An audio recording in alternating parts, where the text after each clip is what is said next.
And thank you so much for being here, everyone. I'm Eric Connert. And I'm Neda Irampour. Glad to have you with us here Monday morning. And we have a lot to get to. Some developing news from late last night. Chula Vista police are investigating a shooting. A police officer is involved in the shooting. At this point, we're still unclear who opened fire, though, who was shot, and if there are any injuries. Yeah, this happened near 1170 Broadway Street. That is near the Walmart parking lot and another shopping center. Police are telling us multiple calls came in around 8:40 p.m. last night describing a man beating up a woman. Still trying to gather some new details on this, working for you to find out more. We will bring you that information right here, as well as CBS8.com. And now let's talk about this, something a lot of people are doing. If you're traveling this week, prepare for some of the busiest travel days of the year happening now. Airports nationwide gearing up for millions of passengers every day. That includes San Diego International Airport. Airport officials there expecting near pre-pandemic travel numbers this year. CBS 8's Dana Marie McNichol live at the San Diego Airport now, showing us the start of the holiday rush out there. Good morning. Good morning, Eric and Neda. Let me tell you, there's been a constant steady of cars dropping passengers off. You never really realize how quiet it is at the San Diego International Airport without any honking until the honking starts. So it's kind of starting to sound like JFK over here. I took a peek at that security line. It is not too bad. It's moving smoothly. Now, we spoke to AAA about some of the numbers compared to last year. Take a listen. The overall travel volume for this year-end holiday period is expected to be 4% higher than last year and down only 1% from what we saw in 2019.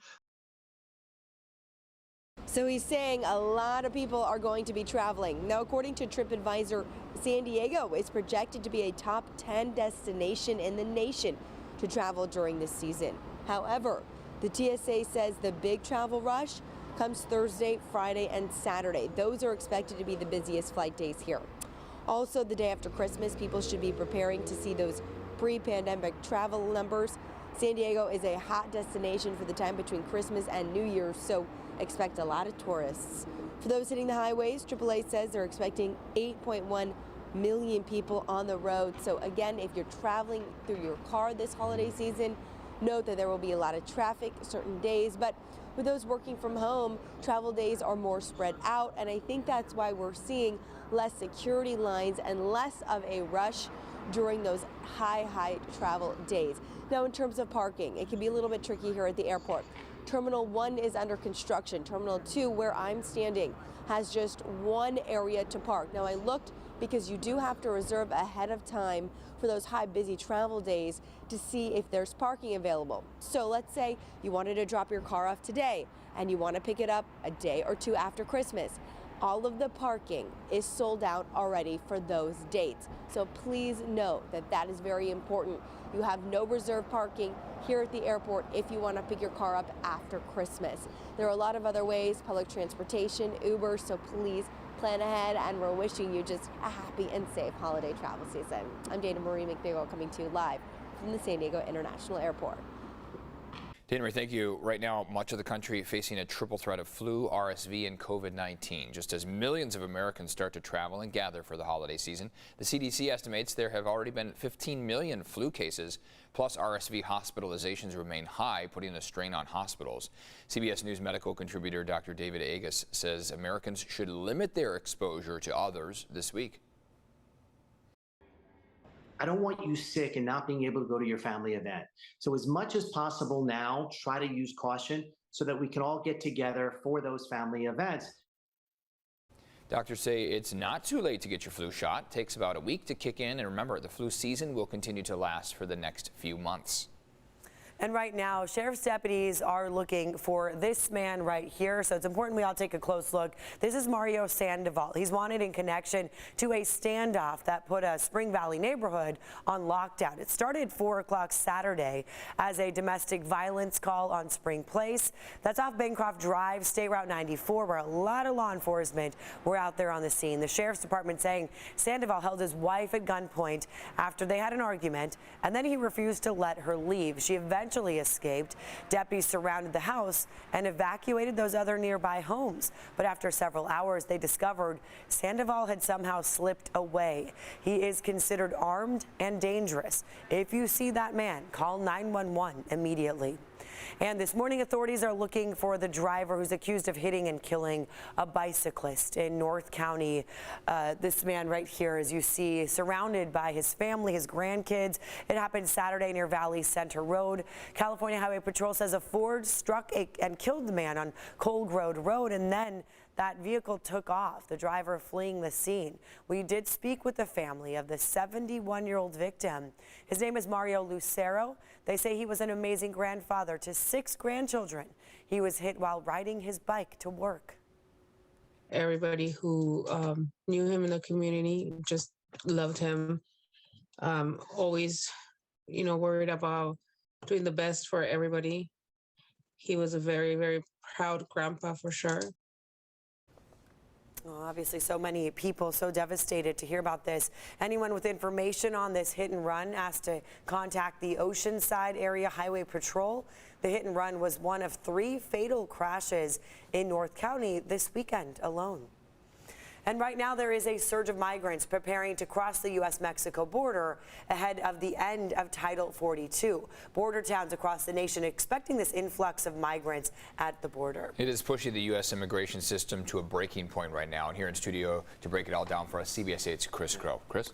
And look, and a lot of people worried about this, again, from both sides of the aisle, the impacts that this could potentially have, because those migrants, those asylum seekers, when that Title 42 is ended, it could potentially send an even further surge of migrants and asylum seekers to border towns. Now, as far as how this could impact San Diego, local activists do not believe that we'll see that same surge that others are seeing, so likely won't have much of an impact. Of course, never say never, because any rise beyond that, what we are currently experiencing, and they believe there will be immense pressure on local immigration organizations as well as Border Patrol. That's because they are already spread so thin. Now, at other border cities like in El Paso, Texas, what you're seeing right there, they've already begun to see a massive number of crossings. Thousands of migrants and asylum seekers making the trip daily. Now, when Title 42 expires Wednesday, that could multiply. Not all those that cross are expelled. In fact, are not currently expelled. In fact, those that are processed and released are finding that local shelters here in towns like El Paso and churches are full. So instead, they're going to makeshift shelters, or some are being forced to sleep outside in the freezing cold, many of them waiting to gather enough money to get to family in other parts of the country. Now, these organizations, these churches, these activists, they're trying to do everything they can to humanely treat those who are crossing and advise them on what to do next. The Biden administration did release a plan for the federal response to the ending of Title 42. It includes more resources for Border Patrol and organizations in these towns, and also warns of legal consequences for those that continue to cross illegally. Eric and Netta.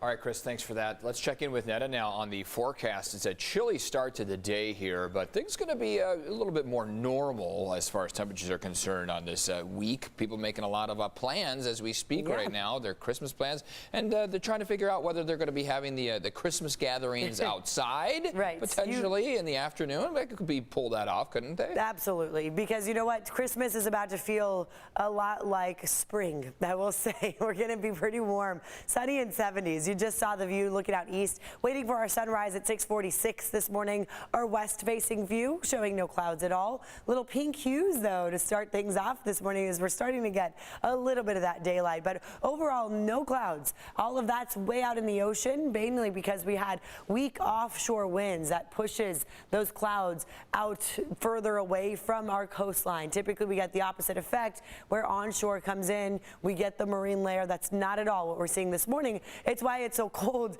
and dry and clear out there. 27 degrees now in Ramona. Yeah, you're the winner with the coldest spot here on our map. Campo, you're not too far behind. 45 in Alpine, 37 now in El Cajon. You're at 34 in Poway, so you just dropped a few more degrees. 33 right now in Escondido. So this area right here for our inland valleys, near freezing for some of you. Frost is likely forming in some spots. We don't have a lot of wind to nudge any of that out of the way. On the coastline, you're in the 40s, but that's still 6 to to 7 degrees cooler than what you experienced yesterday. Looking overall, no frost advisory for us, although we could still see patchy frost out there. And then further up north, you'll notice the frost advisories, dense fog advisory through much of the country, state, I should say, the state of California, not country. But with that fog, if you're traveling, just something to note if you're headed up further north, perhaps, as we start off for many a holiday week here. Looking at our dew points, this indicates how dry the air is, and we barely have any moisture across our mountains. And then you see these lower numbers compared to last week. That's why it is so cold in Ramona. 25-degree dew point, and then below 30 for the temperature. So it is really chilly. 12-mile-per-hour winds in Palomar. That's the only area where we're seeing even a slight breeze. Still an overall weak offshore flow from the northeast direction. It's switching to onshore later on today, but still high pressure is going to be the talk of the week. I'll explain what that means for our temperatures. Of course, many people just started Hanukkah yesterday as the sun came down. This week is looking really nice for all those celebrations, and then Christmas, of course, is also going to be a pretty warm one for us, Eric.